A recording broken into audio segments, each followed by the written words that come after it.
Thank you for being here. My name is Jesus Rodriguez. I'm the Venezuelan Consul General in Chicago. And first of all, I want to thank the Chicago Cuba Coalition for choosing the consulate to have this press conference today in this very important moment while President Obama is in Latin America. Right now, I believe that he's heading to Argentina. And I also want to remind that not only them, but everyone, that the Venezuelan consulate is also, at least for now, the Cuban consulate in Chicago. I mean, that's something that we always say when we have events with the U.S. solidarity movement with Cuba here in Chicago. But most importantly, I want to congratulate today the Cuban people, the U.S. solidarity movement with Cuba, and the Cuban Foreign Service and the Cuban government for this victory that is, from my perspective, a victory, their victory, after more than 5 decades of wrong approach towards their decision to have an independent country with their own system of governance. So for us, that's very important.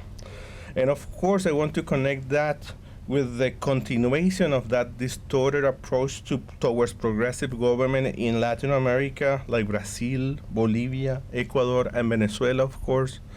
And I hope that at some point, this that is happening right now in Cuba, that we see with very good eyes, will translate into a different approach and understanding of the different realities that happen in Latin America.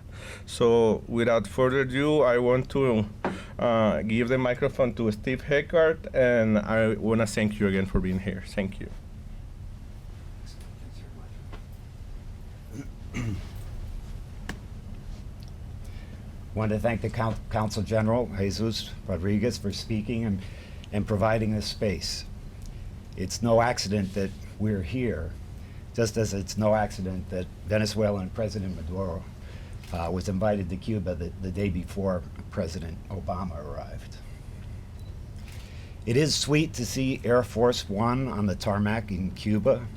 The last time U.S. government airplanes visited the airport, they were bombing it. On December 17th, 2014, Washington freed the last of the 5 Cuban heroes from U.S. supermax prisons and recognized the existence of the Cuban People's Government. That and everything that's happened since are great victories for the Cuban people and for the world's 99%. Uncle Sam has finally bent his knee to Cuba after half a century of using every form of warfare known to man against it, including the threat of nuclear war. Credit entirely the Cuban people's unity, sacrifice, and intransigent refusal to bend their own knees. That and the support they won from people around the world. Don't forget that the most recent UN vote against the U.S. blockade was 182 to 2. Cuba made Washington's policy not only a failure, but an unsustainable one. Now the easing of travel restrictions made the big lie told about Cuba, that it's a Stalinist police state under Fidel Castro's dictatorship, ever more unsustainable as well. As Republican Congressman Jeff Flake once said, within the first 15 minutes of getting off the plane in Havana, you realize that everything you've heard about Cuba is a lie. So we celebrate what's been accomplished. But still, much of the travel ban and blockade remain enshrined in U.S. law, and that's what we're here to oppose. What's more, Washington remains entirely and openly committed to regime change in Cuba, aka bringing democracy, not to mention to Venezuela, Ecuador, Bolivia, etc. And let's not forget Washington's support for the vicious coup in Honduras in Obama's first term. It's not a mistake either that Obama is going straight from Cuba to Argentina on the 40th anniversary of its ultra-right coup that murdered nearly 25,000 Argentine trade unionists and cultural figures.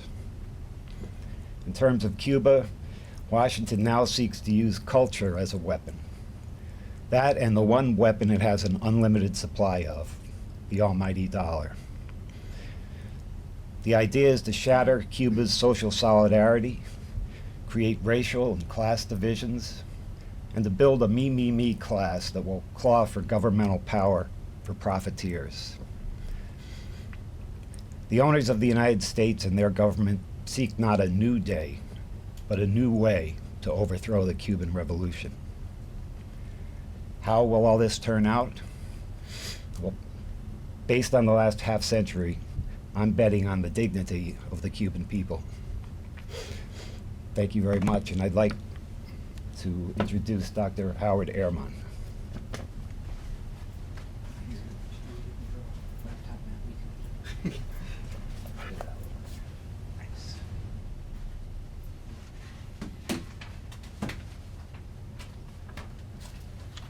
Thank you, Steve.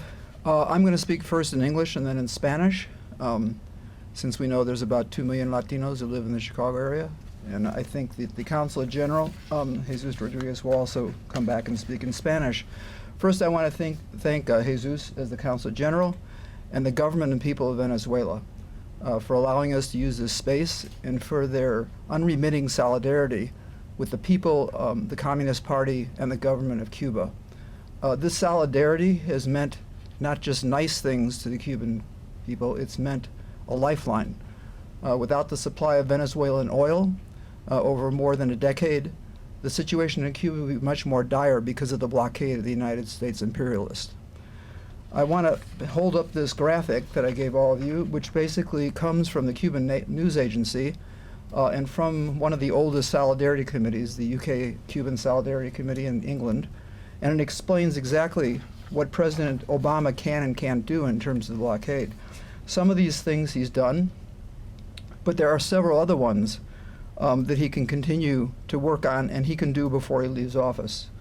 One of the most important things is to allow Cubans, including the Cuban government, not just private enterprises, to be able to sell anything that it makes that fits within the legal limits of the United States here to people in the United States, to the United States government, and to United States private enterprise. The question of medications and how the blockade affects medicines and supplies to the Cuban people and to the Cuban government is still a question mark, but definitely part of the blockade is still in effect. What does this mean for the Cuban people? It means death. Every year, dozens of Cubans are dying of cancer because even though the Cubans are very advanced biotechnologically, they need certain anti-cancer chemotherapy that only exists in the United States that they can't get even through third countries. But I'd like to talk about a little bit about what our President Obama has been saying, including this morning on the Teatro de Alicia Alonso, who's probably the most famous ballerina in the world. He says a lot of nice things that sound good. We give him credit where credit is due objectively. He certainly has moved to take down parts of the blockade, but that's not good enough. The entire blockade has to come down, and it's great that he called on Congress to do it, but he has to take down every part that you see in this graphic that he can do by executive order that are outside the laws that were passed by the United States Congress. So that's number one. Number two, he has to stop, I would say, misusing the word democracy. This country has never been a democracy. We're a republic. Okay, we elect officials every 2, 4, 6 years. We have no direct vote. That's what a democracy is all about. So I think he ought to look inward when he talks about a democracy. In many ways, Cuba is much more democratic than the United States in terms of what people can directly do for themselves.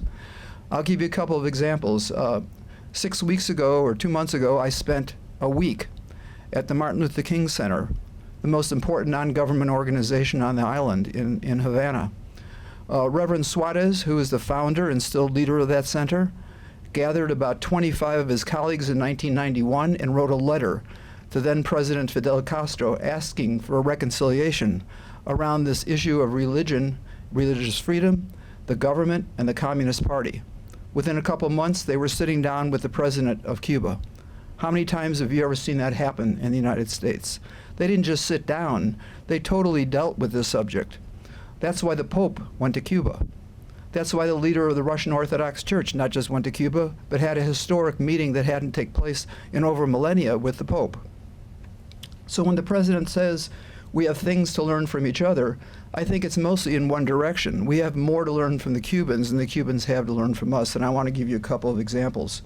There's only one country in the world that the United Nations classifies as sustainable based on what's called the Human Development Index and the ecological footprint. That country is Cuba. There's only one country in the world that has totally gotten rid of all of its incandescent lights, which has saved Cuba over 10% of its carbon dioxide emissions. That happens to be Cuba. The life expectancy now of a male born in Cuba on the island is approximately 0.8 to 1 year longer than the United States.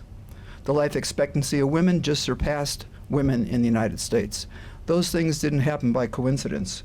The literacy level in Cuba is about 20% higher than it is for adults in the United States. We can go on and present many statistics. One of the positive things that's happened on this trip is apparently now the U.S. is going to allow Cuba to further develop its cancer vaccine for lung cancer. It's the only vaccine in the world that's ever been developed for lung cancer. Allowed meaning that it's going to work jointly with the National Institute of Health.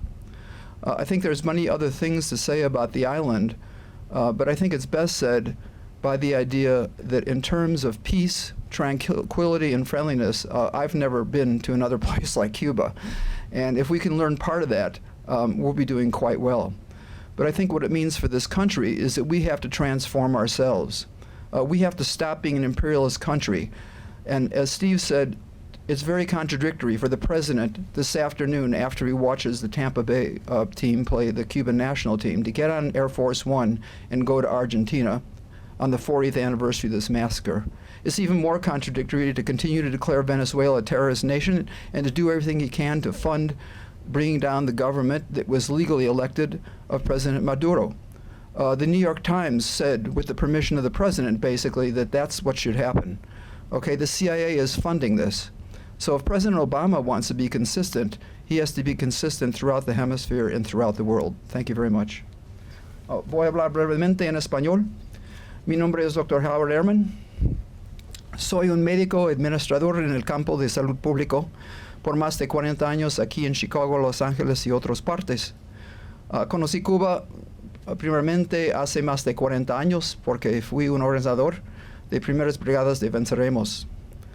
Yo creo que históricamente la visita de President Obama, como dijo mi compañero Steve, es una victoria para la gente de Cuba, para el gobierno de Cuba y para el Partido Comunista de Cuba.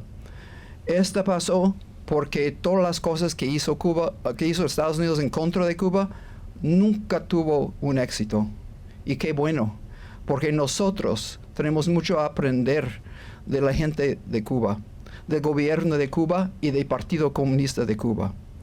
Este presidente quiere dividir la gente de Cuba en contra del gobierno. Por ejemplo, todas las decisiones para bajar poquito de bloqueo son con negocios privados, hasta como hace 2 días, cuando hizo un contrato por 3 hoteles de parte del gobierno de Cuba.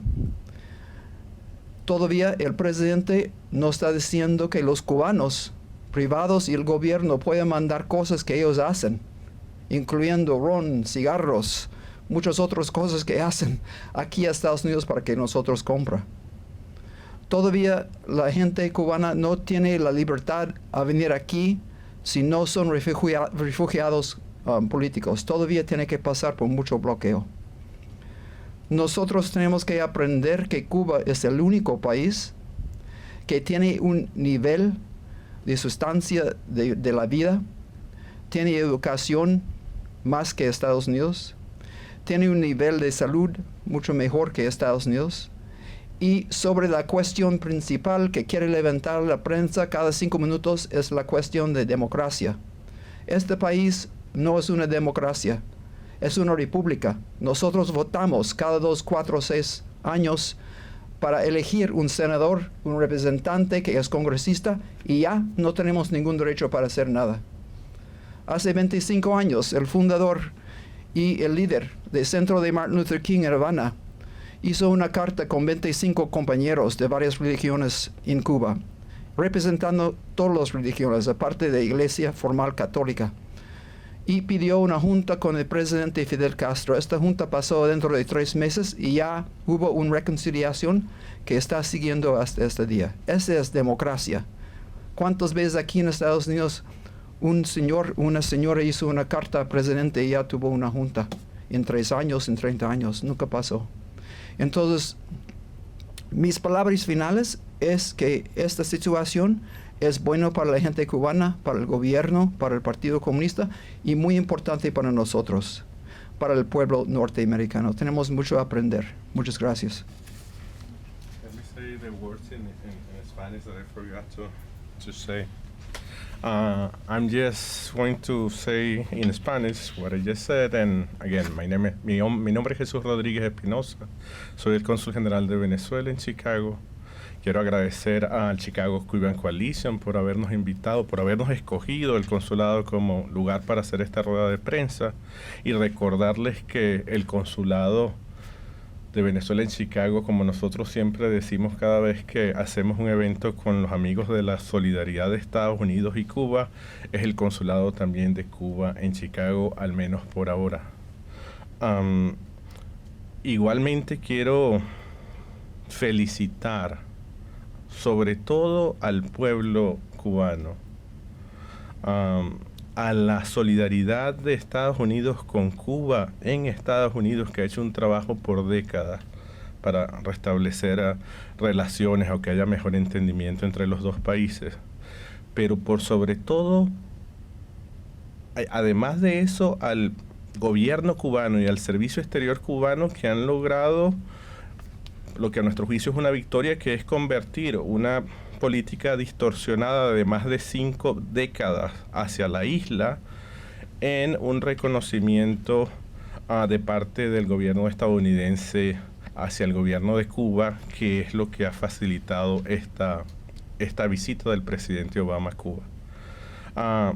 Nosotros consideramos que esa política distorsionada de más de 5 décadas hacia Cuba es una política que aún se mantiene hacia muchos países de la región como Bolivia, Ecuador, Brasil, Venezuela, y creemos que en algún momento eso va a ser, que no se logre, o sea, no es beneficioso para nuestros países, y en algún momento deberá cambiarse ese acercamiento hacia la región. Gracias. I'd just like to add one thing which should have been brought up in this, which is the U.S. occupation of Guantanamo is an appalling violation of Cuban national sovereignty. I don't think people can even imagine what it would be like if part of U.S. territory were occupied by a hostile foreign power, and how long that would stand. This is a colonial relic from the 19th century, the occupation of this base, of this territory on which the U.S. built a military base. And by international law, there can be no treaty that lasts more than 99 years, which is long since passed for Guantanamo. To add insult to injury, of course, the United States runs a prison camp there. As Raul, and many other Cubans say, when asked if there are violations of human rights in Cuba, the answer is yes, very terrible ones. Every day, violations of human rights happen in Cuba at the Guantanamo base occupied by the United States. Not a problem in the rest of the country.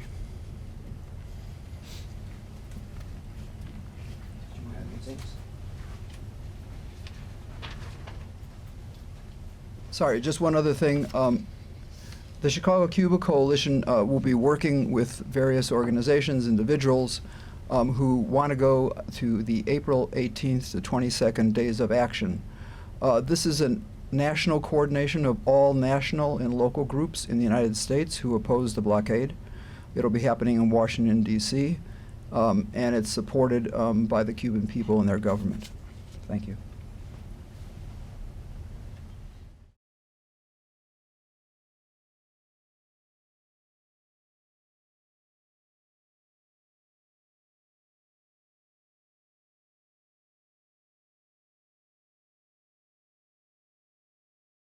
you.